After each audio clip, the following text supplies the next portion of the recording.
మన తండ్రి అయిన దేవుని నామము స్తుతింపబడునుగాక.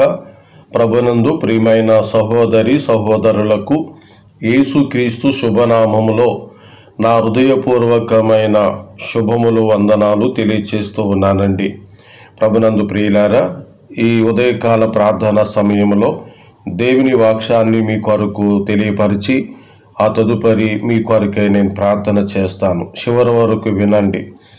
ఈరోజు మన అంశ భాగం ఏమిటంటే, దేవుడిచ్చు ఆహారం కానీ తినుచున్న నీవు భయపడవద్దు, నీవు జాగ్రత్తగా తినాలి. ఈ అంశము ఈ మాటలలో ఈ బైబిల్ గ్రంథమందున్న విషయాల్లోంచి మీకు నాకు గోచరించబడుతోంది. రండి, ఆదికాండం 2వ అధ్యాయము 16వ వచనం. మరియు దేవుడైన యెహోవా ఈ తోటలోనున్న ప్రతి వృక్ష ఫలములను నీవు నిరభ్యంతరముగా తినవచ్చును. చదవబడిన లేఖనము మన వినికిడిలో ప్రభు పెట్టి దీవించును గాక. దేవుడు ప్రతి ఆహారాన్ని మన కొరకు సిద్ధపరిచినాడు. దాన్ని తినటంలో సందేహము పడవసరత లేదు.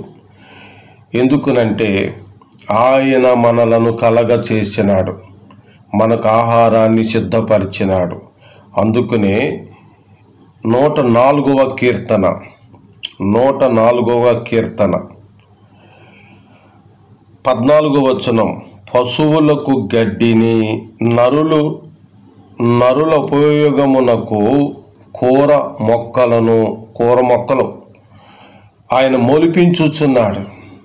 ఎందుమూలమున నిన్ను నన్ను పుట్టించినాడు కాబట్టి అందుమూలమున భూమిలో నుండి ఆహారమును నరులు హృదయమును సంతోషపెట్టు ద్రాక్షారసమును వారి మొగములకు మెరుగునిచ్చు తైలమును నరులు హృదయమును బలపరుచు ఆహారమును ఆయన భూమిలో నుండి మనందరికీ ఇస్తూ ఉన్నాడు.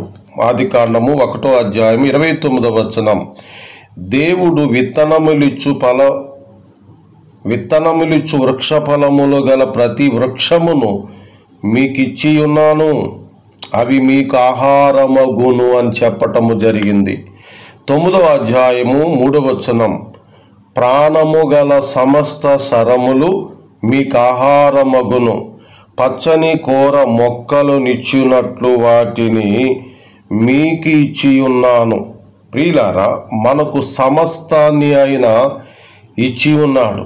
సమస్తమును మన కొరకే ఆయన నియమించి ఉన్నాడు.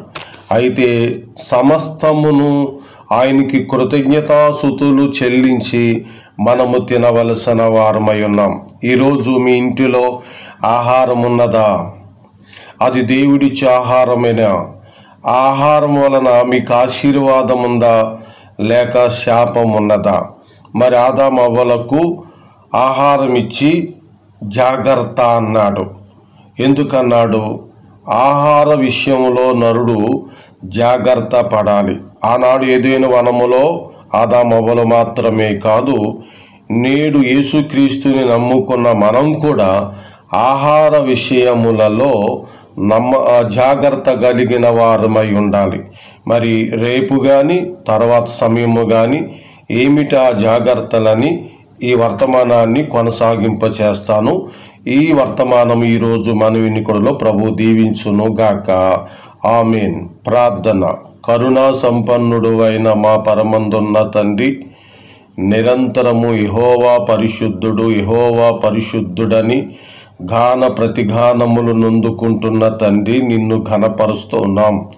నీ కుమారుడైన యేసు ప్రభు శరీరము, ఆయన రక్తము మా అపరాధములు మా పాపములను కడిగివేయుటకై, మా కొరకు రక్షకుడుగా ఆయన ఉండుటకై ఆయనని మాకు ఇచ్చినారు. ఆయనను బట్టి, ఆయన అర్పించిన శిలువ యాగమును బట్టి నిన్ను ఘనపరుస్తూ ఉన్నాము తండ్రి. ఈరోజు మీరు మాకు ఇచ్చినారు. మీ పరిశుద్ధ లేఖనములలో నుండి మాతో మాట్లాడినారు. మాకు సమస్తమైన ఆహారం ఇచ్చు దేవుడు నైనా తండ్రి, నీకు స్తోత్రాలు చెల్లిస్తున్నాం. ఈరోజు ఎవరైతే ఆహారము లేక కొట్టుమిట్లాడుతున్నారో, ఉండినను తమ ఆహారం కాని ఎడలైతే వారికి ఆర్థిక బలము ఆరోగ్య బలమును దయచేయండి. ఈ దినమందు ఆపరేషన్ చేయించుకుని ఉన్న ఎకోబేదు కొరకై ప్రార్థిస్తున్నాము. సంపూర్ణమైన స్వస్థత, సంపూర్ణమైన ఆరోగ్యం మీ నామములో కలగచేయమని ప్రార్థిస్తున్నాం.